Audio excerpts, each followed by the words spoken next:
সবার প্রথমে গরম তেলের মধ্যে পেঁয়াজ কাঁচামরিচ দিয়ে দিব।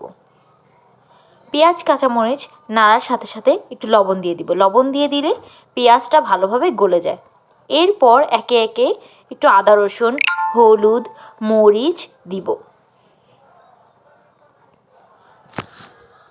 আমরা যেহেতু একটু ঝাল খাই তাই একটু মরিচ বেশিই দিলাম। ভালোভাবে কষানো হয়ে গেলে সিমের বিচি আগে থেকে সিদ্ধ করে রেখেছি, আর সিমের বিচির সাথে একটু নরম হওয়ার জন্য আমরা একটা বেগুন দিয়েছি। এটা একটা টিপস। খেসারি যদি আমরা অনেকেই খেসারিও বলি, সিমের বিচিও বলি।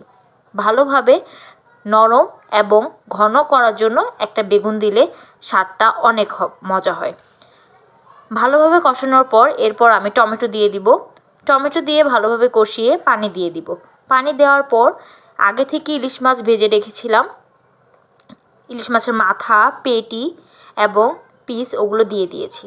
এগুলো দেওয়ার পর 1-2 বলক পর ধনিয়া পাতা দিয়ে নামিয়ে ফেলবো। এই যে তৈরি হয়ে গেল সিমের বিচি বা খেসারি, সুস্বাদু।